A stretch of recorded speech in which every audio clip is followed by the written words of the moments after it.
사람이 어떤 위치에 있든지 간에 주인이라는 자각.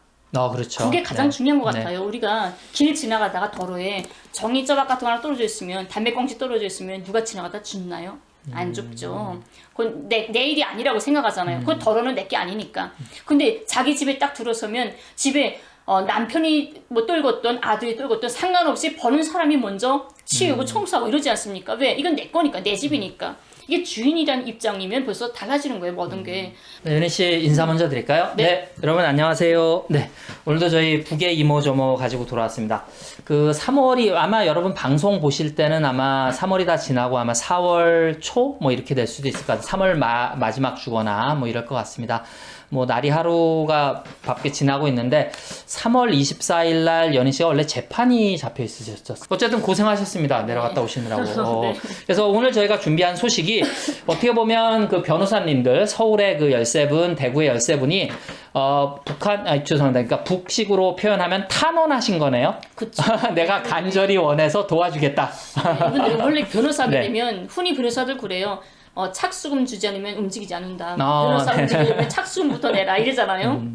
근데 우리 장혁 변호사부터 시작해가지고 이분들은 전문 욕계적으로 이 국가보안법 특히 그 제일 약자들을 그 억울하게 누명을 쓴 분들을 위해서 하잖아요. 전입자품 못 받고. 네. 그리고 그나마 요즘은 조금 그러니까 그분들이 뜻하신 바가 있잖아요. 그러니까 그게 이루어졌을 때 보람 같은 거, 내가 이 빙벽을 조금씩 깨가는구나 이런 게 있는데, 진짜 70년대, 80년대 이럴 때는 진짜 뭐 바위에 계란 던지기보다 더 하죠. 그래서 뭐 조영래 변호사님 같은 경우는 뭐 저는 그렇게 생각합니다만 이제 화병으로 암으로 돌아가시고, 그게 다 그런 스트레스 때문에 온 게 아닐까. 그 외에도 많은 분들 많이 돌아가셨는데, 어쨌든 이런 저희가 탄원이라는 화두, 그래서 이제 연희 씨가 지금 말씀하신 오늘 가져오신 주제가 이겁니다. 북의 명문대생, 제대군인 등 청년 1000여 명이 농촌과 탄광, 산골 마을에 탄원을 했다라고 합니다. 탄원부터 조금 설명을 해주시죠. 네, 네. 탄원 같은 게 우리가 남쪽 분들이 이걸 제일 이해를 못하는 것 같아요. 북쪽 사람들이 어떻게 제목에서 보듯이 명문대생 하게 되면 서울대 졸업생이 어디 지방에 울산이나 어디 지방 논산이나 어디 거기에 농촌에 가는 사람이 있겠냐, 정신병자 아니면. 이런 생각하는 것처럼 이해 못하겠다, 국가가 강제로 또 맡기는 거 아니냐 이런 생각도 하는데, 저희가 처음에 말씀드린 것처럼 우리 변호사분들 많은 분들이 이 자본주의 사회에서 돈이 걸음걸음 돈이잖아요. 서류 복사하는 것부터 먹던 돈이에요. 그렇죠. 그 시간에 더 돈을 벌 수 있는 그쵸. 기회를 버리고. 그런 분들이 그걸 하나 더 일정도 못 받고, 그 많은 분들이 모든 시간과 열정과 모든 자기 돈을 써가면서 마음을 바치는 거 아닙니까? 이게 탄원한 거 아닙니까? 그걸 이제 탄원이라고. 그런 거죠. 네. 이 변호사분들이 무슨 마음으로 했을까요? 자기한테 이득이 하나도 없는데 그런 마음이에요. 이 명문대 졸업생이나 제대군인들, 청년 간부들, 기본 이번에 간부들이 네네. 탄원을 많이 했는데, 그분들이 어떤 이해관계, 자기한테 뭐 돌아가는 거 없어요. 뭐 돈 일절 한 푼 더 주는 것도 없고 훈장 주는 것도 없어요. 근데도 자기가 탄원해서 나간단 말이에요. 그런 게 진짜 진심으로 내가 어떤 위치에 서야 되는지, 나는 내 나라를 위해서 어디에 있는 게 가장 책임적이고 뭔가 이 저국의 자식으로서 할 수 있는 건지, 그런 의무감, 책임감을 느꼈다는 거겠죠.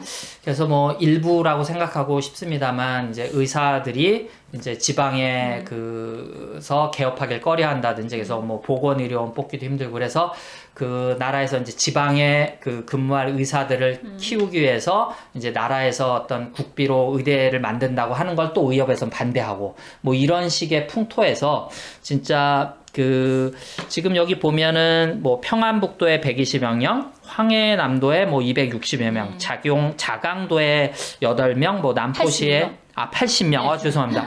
자강도에 80여 명, 남포시에 140여 명이 파견을 지원했다. 이 얘기는 네네. 거기 가서 직장 생활을 몇 년 하고 돌아오는 건가요? 아니요. 그냥 그래요? 가는 겁니다. 그럼 거기 가서 직장을 얻어서 계속 사는 그런가요? 우선 네. 이럴 때는 북에서 항상 탄원이 매일마다 이렇게 있고 매일 있는 건 아니에요.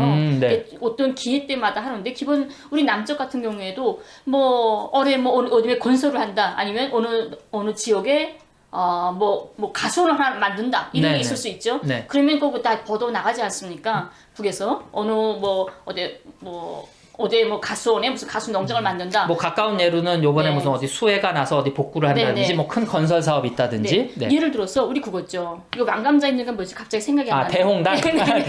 대홍단 감자. 네네. 대홍단에 감자 농장이 있잖아요. 네네. 그 대홍단을 개발한다 하니까 청년들, 대학 졸업생들, 청년들이 엄청나게 제대군인들 많이 나갔어요.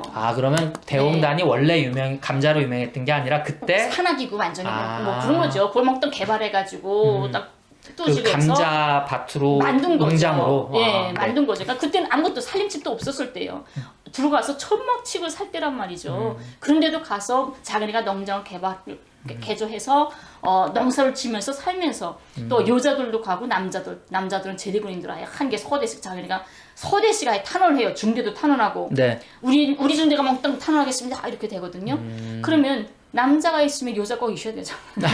그래서 여자들이 옛날에 또 거래 호텔의 우리 안내원들 그분들이 또 몇 명이 또 탄원해서 지방 내려갔던 게 또 TV에도 나고 막 그랬었어요. 네. 그 평양 천일 청과들이 많이 탄원을 많이 하거든요. 또 지방들에서도 가고 그렇게 시기마다 국가에서 이번에 우리 어느 지역에 무엇을 건설하려고 합니다. 하면 야 거기 제일 중요한 데인데 내가 하나 바쳐야지. 네. 그래서 다 탄원을 하는 거죠. 그래서 이제 그런 탄원이란 제도가 있고 네. 이게 뭐 연희 씨 아까 말씀하신 뭐 해마다 있거나 정례적으로 있는 건 아니라 그래요. 그래서 이번에 이런 어떤 뭐 지역 개발, 뭐 균형 발전 뭐 이런 걸로 해서 전국의 청년 한 1,400여 명이 탄원을 했다고 합니다. 네. 근데 이번에는 네네. 이렇게 우리가 여느 때하고 달리 네. 지금 뭐 삼중고 우리가 여러 번 말했지만 뭐냐 코로나요, 대북제재요, 자연재해요 해가지고 삼중고 때문에 엄청난 어려운 고통을 받고 있지 않습니까? 한 70년 동안 계속 국제제재 받는 것도 힘든데 뭐 코로나 우리 남쪽도 얼마나 힘듭니까? 그 풀릴 듯 안 풀려요 지금도. 자연재해도 그렇고 그 어느 나라보다도 가장 힘든 게 아마 북 아니겠습니까? 네. 우리는 몇 달만 격리에 있어도 막 문 열려 나간다 하고 막 싸움하고 이러는데 몇십 년 저렇게 봉쇄돼 있는데 그 속에서 저 삼중어서 제일 어려운 때에 그래도 국가에서는 그래도 어려울 때 우리 한번 해보자 해가지고 평양식 어마세대도 건설하고 이런 거 하잖아요. 그러니까 제일 어려울 때 나는 국가를 위해서 뭘 할 거냐. 그래서 어떤 석탄, 뭐 금속, 채취 이런 분야들이 가장 어려운 부분들 아닙니까? 석탄, 금속 뭐 이런 분야들. 우린 청춘으로서 국가가 제일 어려울 때 나는 가장 국가가 어려워하는 위치에 내가 서 있을 거다. 이런 마음으로 나가는 거죠. 특히 여기서 제가 참 대단하다고 생각했던 게 김일성 종합대 학생들, 예, 그다음에 무슨 무슨 사범대 학생들, 강계 사범대학, 김영건 심포기술사범대학, 평양 교원대학, 김정숙 사범대학 등 여러 대학 중앙기관들 학생들이 정말 산골에 섬마을에 이런 산골 마을에 교원으로 다 내려간 거예요. 교원으로 그러니까 진짜 이제 이런 것들 순환보직하는 그러니까 그 제가 뭐 우연히 이제 판사 뭐 이렇게 자기 생활하는 걸 쓴 걸 본 적이 있는데 판사들도 이렇게 지방 근무를 돌아가면서 한대요. 그러면 판사들은 대우가 상당히 좋잖아요. 이제 그럼에도 이제 지방에 내려가게 되면 아이들 교육이라든지 이런 뭐 어려움 같은 게 있고 뭐 의사들 뭐 사실 이기주의적인 그런 것들도 있죠. 그리고 지금 교사들도 사실은 지방에 잘 내려가려고 안 하거든요. 근데 이런 그 북의 이런 탄원의 전통이 조금 있는 것 같아요. 뭐 1945년부터 쭉. 네. 그렇죠. 원래 북은 뭐 탈원하고 어쩌고 이러는 게 국가에서도 의무적 뭐 무조건 어쩔 수 없다. 내가 뭐 이 나라 뭐 청춘이니까 할 수 없이 가야 되겠지 이런 마음 가진다면 못 가죠. 당연히 내가 마음이 우러나야 가지. 근데 그 사람들이 왜 어떻게 돼서 저런 세계관을 가질 수가 있었을까? 그것도 인간이고 자기 어떤 욕심이나 그 있을 거 아닙니까? 같은 인간인데 자기라고 왜 풍요로운 데서 평양시에서 화려한 데서 잘 먹으면서 살고 싶지 않겠어요. 사람 마음은 아무래도 그런 게 다 인간은 있겠죠. 다 간사해요. 그래서 좋은 데서 살고 싶지 산골에 섬마을에 섬 쳐서 가서 막 외롭게 살고 싶진 않을 거란 말이죠. 근데 어떻게 이런 세계관을 가치관을 가질 수 있었을까 했는데 그 북이라는 나라가 그 자체 자기네가 그나 설 때부터가 그런 마음인 거잖아요. 제가 제일 북조선이 가장 감동으로 받았던 게 46년도 10월 14일인가요? 45년도. 그때 개선연설 하잖아요. 45년 10월 14일 날 개선 처음에 들어가지고 계속 네. 연습을 하는데 그때 유명한 말이죠. 힘 있는 사람은 힘으로, 돈 있는 사람은 돈으로, 지식 있는 사람은 지식으로 온 나라의 민들이 떨쳐나서 건국사회에 한몸 바치자. 이런 연설이 있었죠. 그때는 이해관계, 뭐 네. 이거 한 삽 때문에 나한테 뭘 차려질까? 이런 거 누가 생각했겠습니까? 내가 한 삽이 벌써 나한테 차려지는 행복이고 내 나라를 지키고 내 가족을 지키는 거야. 이런 생각했기 때문에 누구나 돈 있는 사람은 자기 돈 다 내고 인테리어든 지식을 내고 이러면서 했던 거죠. 그 마음이 바로 이날의 기초란 말입니다. 그러니까 네. 저도 그 말씀은 조금 드리고 싶어요. 아마 여기서 진보 세력 뭐 아니면 민주화 뭐 하신 분들이 이제 북에 대해서는 여러 가지 다른 생각을 많이 갖고 계세요. 이제 그 심도가 조금씩 다른데 그래도 다들 그리고 일반 분들도 다 인정하시는 거는 북이 어떤 친일 척결의 문제라든지 그리고 민족 정기를 중시한다든지 그리고 분명히 항일 무장, 독립투쟁을 했던 사람들이 중심이 돼서 국가를 세우려고 했고 친일 세력에게 다시 휘둘리지 않았다라는 아마 거기와 연결되어 있는 이 유명한 개선 연설이 힘 있는 사람은 힘을 보태고 돈 있는 사람은 돈을 보태고 지식 있는 사람은 지식을 보태서 우리 한번 대동사회를 만들어 보자. 이런 것들이 지금 말씀하신 어떤 탄원의 역사가 아닌가. 네. 그리고 그런 탄원이라는 것도 그 사람들의 가장 깊은 심장 속에는 아마 그런 게 기초되어 있는 것 네. 같습니다. 우선 사람이 어떤 위치에 있든지 간에 주인이라는 자각. 그렇죠. 그게 가장 네. 중요한 것 네. 같아요. 우리가 길 지나가다가 도로에 종이조각 같은 거 하나 떨어져 있으면 담배꽁치 떨어져 있으면 누가 지나가다 죽나요? 안 죽죠. 그건 내 일이 아니라고 생각하잖아요. 그건 도로는 내 게 아니니까. 근데 자기 집에 딱 들어서면 집에 남편이 뭐 떨궜던 아들이 떨궜던 상관없이 버는 사람이 먼저 치우고 청소하고 이러지 않습니까? 왜? 이건 내 거니까, 내 집이니까. 이게 주인이라는 입장이면 벌써 달라지는 거예요, 모든 게. 북적이 가장 어렵고 힘든 게 70년 동안 어떻게 저렇게 살아남았을까? 어떻게 저런 모습을 우리한테 깜짝 놀라는, 세상에 놀라는 그런 모습을 보여줬을까라고 생각하면 그 각자 모든 2,500만 모두가 다 자기가 이 나라의 주인이라고 생각하는 거죠. 농사 짓는 사람은 이 나라의 쌀떡은 내가 책임졌어. 네. 이 나라의 미래의 교육은 내가 책임졌어. 교원들은. 이런 주인다는 자각이 있기 때문에 한번 국가가 야 우리 이러고 하는데 좀 힘들다 하게 되면 내 일이니까 네네. 저걸 내가 해야 내 자식이 행복하게 살 거니까 이런 주인다는 자각이 중요한 것 같습니다. 그러니까 진짜 길거리에 떨어져 있는 거 무슨 공공시설 뭐 그 경제학에서는 이제 그 공유지의 비극이라고 하는데 이제 공유지가 있으면 아무도 케어하지 않는다라는 거죠. 그러니까 자본주의하고는 조금 출발점이 다른 것 같고 그래서 관련해서 유용호 대표님이 이제 동영상을 하나 보내주신 게 있는데 여러분도 관심 있으면 좀 보세요. 왜? 야 누구 관심 있어요?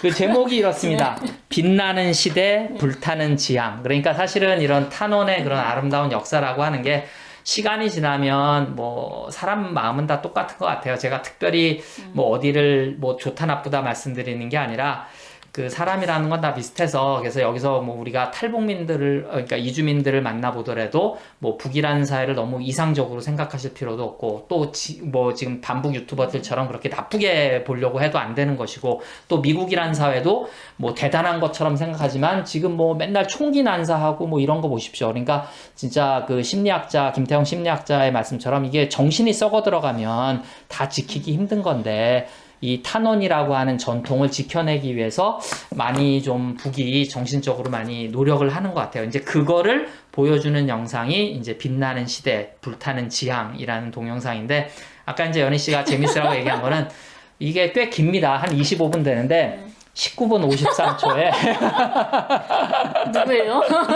유경님 동무가 나와서 하는 말이 정말 그 가슴에 와닿습니다. 여러분 한번 보시고 아 인민복이 저렇게 아름다울 수도 있구나라는 것을 조금 여러분 느끼실 수 있습니다. 이제 뭐 제가 재밌으라고 좀 말씀드린 거고 어쨌든 그 연희 씨도 조금 솔직하게 말씀하셨듯이 북이라고 해서 왜 모든 사람이 뭐 더울 때 더운 데서 일하고 추울 때 추운 데서 일하는 걸 좋아하는 사람이 어디 있겠습니까? 특별한 진짜 사명감을 갖지 않은 이상. 그러니까 그거는 어떻게 보면 우리 민주화 시대 때 정말 많은 분들이 참여했고 시민들 넥타이 부대가 동원된 것 같지만 사실은 숫자로 치면 그때 당시에 한 4천만 됐을까요? 3,500만, 4천만 중에 몇 명이나 나왔겠습니까? 하지만 그분들의 마음이 사회의 중심을 잡을 때 이끌어가는 거고 이기적인 사람들 그냥 돈 해먹을 수 있다. 뭐, 이명박 같은 이런 생각을 가진 사람들이 사회의 주류를 가질 때 모든 사람들은 그냥 대다수의 사람들은 따라가는 거거든요. 그러니까 오죽하면 자본주의 시대에 그 무슨 마이클 샌델 뭐 이런 사람도 그 책에서 그랬겠습니까? 이거를 일방적으로 돈으로 해결하려고 군대 문제까지 뭐 돈으로 해결하려고 다 해서는 안 되고 공동체에 있는 사람들이 국가를 내가 지킨다. 그리고 뭐 내가 할 일은 내가 한다. 이렇지 않으면 뭐 다른 돈 없는 사람들 노예처럼 부리고 뭐 이런 생각들을 다 우리가 조금 개선해야 되지 않을까. 이것이 우리가 뭐 북에 대해서 여러분이 어떤 생각을 가지던 탄원이라는 문화, 진짜 이 뭐 가난한 모르겠어 이제 비교적 상대적으로 좀 낙후한 지역이죠. 그러니까 거기에 다 가기 싫죠. 그쵸. 근데 이제 내가 가서 뭔가 사명감을 갖고 보람을 좀 찾아보겠다 하는. 근데 저도 뭐 이런 마음이 조금 아쉽지만 조금 가져야 되지 않을까 싶어요. 네. 거투님은 그런 마음으로 우리 말가발북에 탄원이 오시는 거죠. 네. 좀 그런 걸로 해주세요. 지나다 보면 많이 조금 힘들 때 있잖아요. 이제 그럴 때 서로 비슷한 생각을 가진 사람들이 이렇게 눈을 마주치고, 그때 조금씩 힘을 갖는 거고, 그리고 이제 옛날에 학생운동 할 때 보면 이제 육사생인데 이제 육군교도소로 온 사람이 하나 있었어요. 이제 그 사람이 그런 얘기를 하더라고요. 그 육군사관학교라는 뭐 해군사관학교라는 그 80년대 오목한 시절에 나랑 비슷한 생각을 하고 있는 사람이 있구나 라는 거 하나만으로도 자기는 행복했다. 그러니까 그 모두가 이 돈만 생각하고 사는 건 아닌 것 같아요. 지금 이제 김현희 씨 재판에 탄원하신 변호사님들도 그렇고 뭐 우리 유영호 대표님도 그렇고 또 그리고 왈가왈부를 봐주시는 여러분들도 그렇고 이제 그 외에 많은 분들이 뭐 모든 걸 다 버리고 헌신하라는 뜻이 아니라 나는 이 정도는 생존이 되니까 이 정도는 우리가 같이 사는 공동체를 위해서 커뮤니티를 위해서 뭔가 하는 것이 모두가 잘 되는 길이 아닐까. 뭐 이런 식으로 조금 봐주시면 이거를 뭐 아까 연희 씨도 서두 얘기했지만 뭐 반북 유튜버들이 얘기하는 것처럼 뭐 강제로 보낸다, 뭐 억지로 뭘 한다. 그거는 저는 아닐 거라고 생각해요. 그거는 아닐 거라고 생각합니다. 여기에 혹시 좀 나쁘게 생각하면 이런 어떤 사명감을 갖고 뭘 했다가 나중에 이 길이 아닌가 봐라고 이제 조금 후회하거나 뭐 자각이 드는 그런 경우는 간혹 있죠. 이제 민주화 운동을 많이 했던 분들 중에도 조금 그 오랜 세월이 지나면서 힘들어지는 경우도 있고, 근데 그런 것들은 또 별개의 문제고, 그때 그 순수했던 마음, 탄원했던 때 그 순수한 마음들까지 흉보거나 폄훼하거나 욕하는 거는 전 아닌 것 같아요. 그래서 반북 유튜버들이나 이런 분들하고는 좀 날이 설 수밖에 없는 거고, 우리 가족분들도 힘들지만 이런 어떤 뭐 연희 씨 보고 또 뭐 이런 그 서로 힘을 주고받으면서 좀 이제 계속 해나가면 뭐 좋은 날이 오지 않겠습니까? 네. 감사합니다. 그러면 왈가왈북도 언제 한번 탄원 뭐 이런 운동을 한번 펼쳐볼까요? 말가발북 자체가 탄원이에요. 제일 어렵고 힘든 일이 우리가 들은 겁니다. 아니 가족분들하고 한번 같이. 네, 좋습니다. 네, 알겠습니다. 그러면 오늘은 그 북에서 1천여 명의 탄원 운동 그리고 이것이 갖는 의미는 무엇인가 여러분하고 같이 좀 나눠보고 싶어서 주제를 잡아봤고요. 오늘은 여기까지 할까요? 네. 여러분 감사합니다.